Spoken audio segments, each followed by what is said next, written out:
You know, there's a very strange phenomenon that happens to people who have been on the spiritual path for a while, particularly those who've studied Eastern philosophy or practiced meditation with some dedication. They arrive at a place where they believe they've transcended desire. They say things like, "I want nothing anymore. I'm beyond all that. I'm free from attachment." And they believe this is enlightenment. They believe this is the goal. But I want to suggest to you that this state, this condition of wanting nothing, can be one of the most dangerous traps on the spiritual path. Now, before you misunderstand me, let me be very clear about what I'm saying. I'm not defending greed. I'm not advocating for endless craving or the desperate pursuit of more. That's obviously a form of suffering, and the Buddha was absolutely right about that. What I'm talking about is something far more subtle. I'm talking about a kind of spiritual pride that masquerades as desirelessness, a form of death that pretends to be liberation. Let me put it this way. Life itself is a form of wanting. The tree wants sunlight. The river wants to flow to the sea. The flower wants to bloom. This is not a problem. This is not suffering. This is the very nature of existence expressing itself. And when a human being says, "I want nothing anymore," what they're really saying, whether they know it or not, is "I want to be dead." Because wanting, desiring, moving toward something, this is what it means to be alive. The confusion arises because we've misunderstood what the great spiritual teachers were actually talking about when they spoke about desire. The Buddha didn't say that all desire is suffering. He said that tanha, which is usually translated as craving or grasping or clinging, is suffering. But there's a world of difference between wanting something and clinging to it, between desire and desperation, between moving toward life and trying to possess it. Think about it this way. When you're hungry, you want food. This is natural, this is healthy, this is life functioning as it should. But if you become so obsessed with food that you can't enjoy anything else, if you hoard it, if you're constantly anxious about whether you'll have enough, then you've crossed over from natural desire into neurotic craving. The problem isn't the wanting. The problem is the clutching, the grasping, the fear. And what I see happening to many people on the spiritual path is that they've thrown out the baby with the bathwater. They've decided that because neurotic craving causes suffering, all wanting must be eliminated. And so they cultivate a kind of flatness, a deadness, a refusal to engage with life's natural rhythms of desire and fulfillment. And they call this peace. But it's not peace, it's suppression. It's a living death. You can see this in certain spiritual communities. There's a kind of competition to see who can be the most detached, the most indifferent, the most beyond it all. People speak in these hushed, careful tones about how nothing really matters, how they're not attached to outcomes, how they want nothing. And if you look closely at their faces, you'll often see not serenity, but a kind of dullness, a flatness, a lack of vitality. They've mistaken numbness for equanimity. This is what I call spiritual anesthesia. It's a way of dealing with the pain of life by refusing to feel anything at all. And it's particularly seductive to intelligent, sensitive people who've been hurt by their desires, who've experienced the suffering that comes from wanting things they couldn't have, from losing things they loved, from the general disappointment of being human. They think, well, if desire causes pain, I'll just stop desiring. Problem solved. But here's what they don't realize. When you stop wanting, you also stop appreciating. You stop enjoying. You stop being curious. You stop creating. You stop loving. Because love is a form of wanting, a desire for connection, for union, for the well-being of another. When you truly want nothing, you become like a stone, and stones don't suffer, that's true, but they also don't laugh, they don't dance, they don't make love, they don't write poetry, they don't do anything at all. Now, let me make a distinction here, because this is crucial. There's a difference between what I'm calling wanting nothing and what we might call being content with what is. Being content with what is doesn't mean you have no desires. It means you're not at war with the present moment. It means you can want something, move towards something, while simultaneously being okay if you don't get it. You're playing the game of life fully, but you're not so identified with winning that losing would destroy you. This is what real non-attachment looks like. It's not the absence of desire. It's desire without desperation. It's wanting without needing. It's preference without demand. You can prefer chocolate ice cream to vanilla.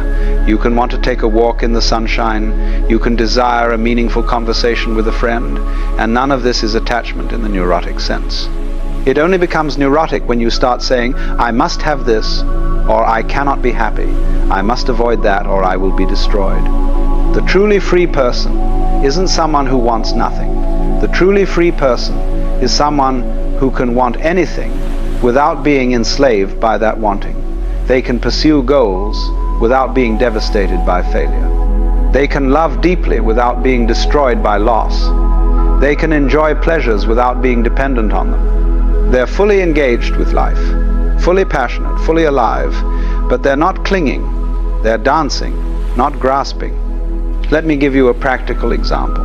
Imagine two people who both want to create something, let's say write a book. The first person is attached to the outcome. They think, this book must be a bestseller, or I'm a failure. I must be recognized, or my life is meaningless. This person is in a state of suffering even while they're writing because they're constantly anxious about the outcome. And if the book fails, they're devastated. The second person also wants to write the book. They pour their heart into it. They care deeply about doing it well, but they're not identified with the outcome.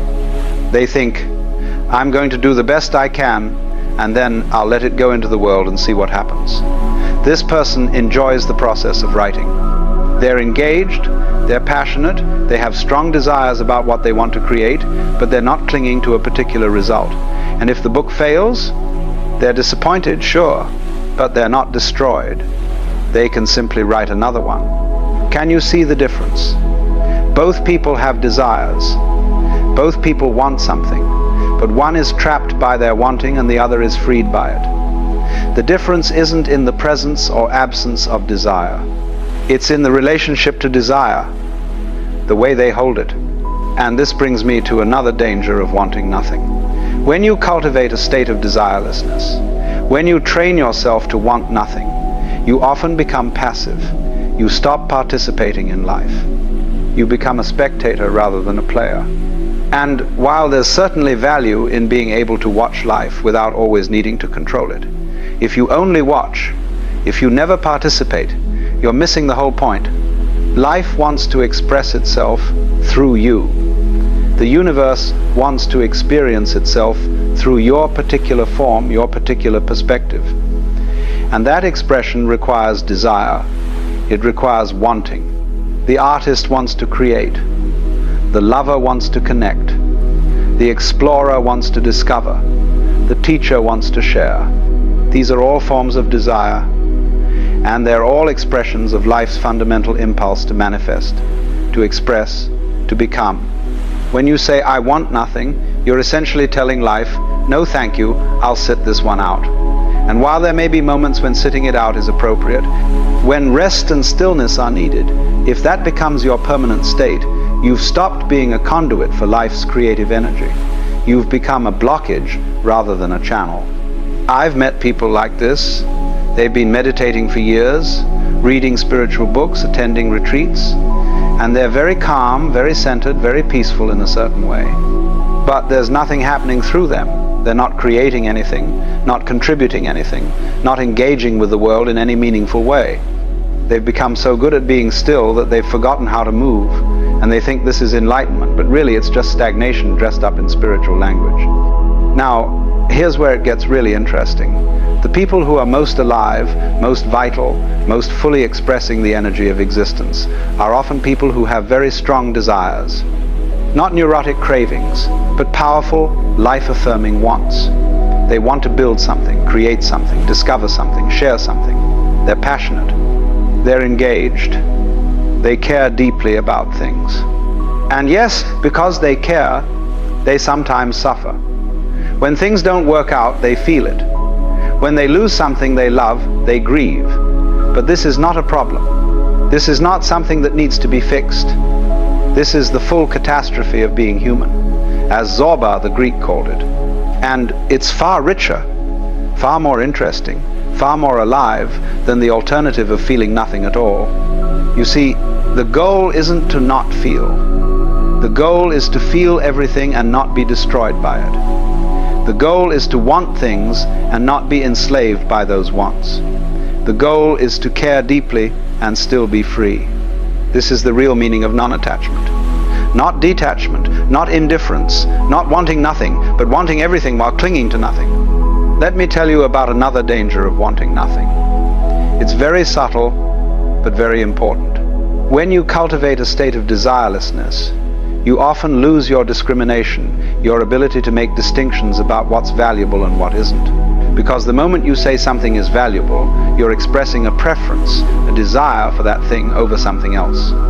And if you've trained yourself that all preferences are attachments and all attachments are bad, you end up in a kind of moral and aesthetic flatness, where nothing is better than anything else, where all choices are equivalent, where it doesn't matter what you do or how you live. This is spiritual nihilism, and it's terribly dangerous.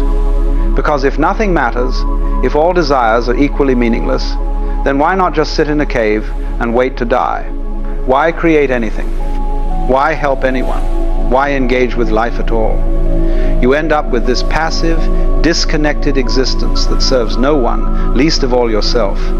The healthy alternative is to recognize that yes, you have preferences, yes, you want certain things and not others, and that's perfectly fine.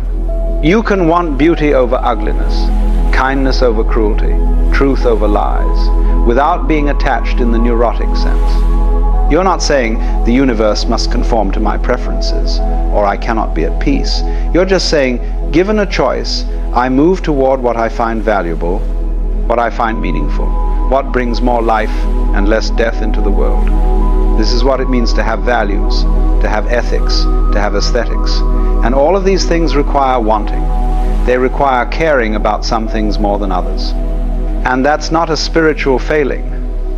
That's what it means to be a conscious, engaged human being. Here's another aspect of this that's worth exploring. When people say they want nothing anymore, what they often mean is that they've given up on their dreams. They've been disappointed too many times, hurt too many times. So they've decided that the safest thing to do is stop wanting. But this isn't spiritual attainment. This is resignation. This is defeat disguised as transcendence. Real spiritual maturity isn't about giving up on your dreams. It's about having dreams without being imprisoned by them. It's about trying and failing and trying again without letting the failure define you. It's about wanting things deeply while holding those wants lightly. It's about being passionate about life while simultaneously being okay with however life unfolds. This is a much more difficult path than simply shutting down your desires. It requires you to stay open, stay vulnerable, stay engaged even when you've been hurt.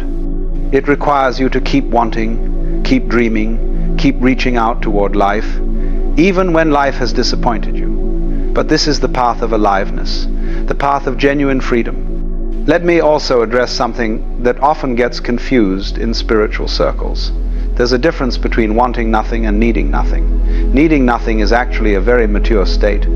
It means you're not dependent on external circumstances for your basic well-being. You're not addicted to pleasure or terrified of pain. You're fundamentally okay regardless of what's happening. But wanting nothing is different. It's a kind of death of the spirit.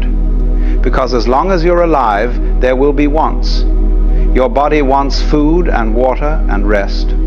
Your mind wants stimulation and challenge. Your heart wants connection and love.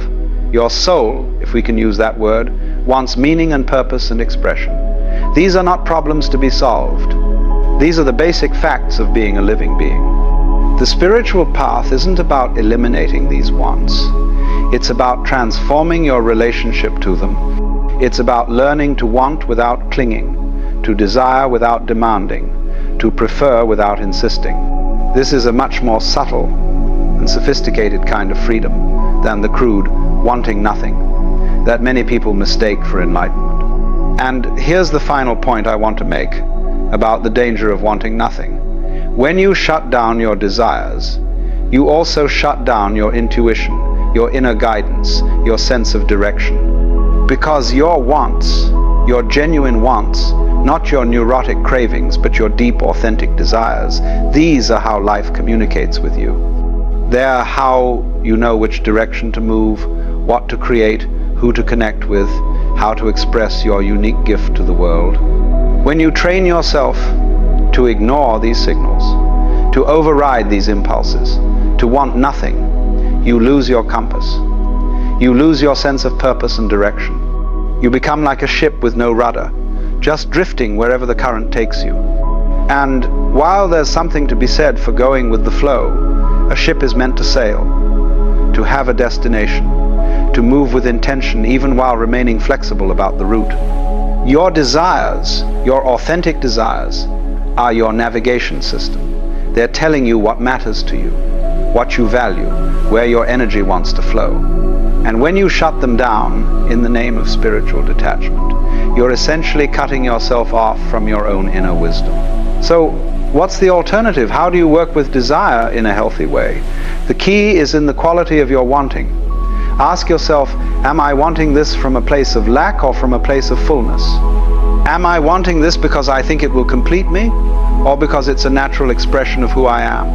Am I clinging to this desire or holding it lightly?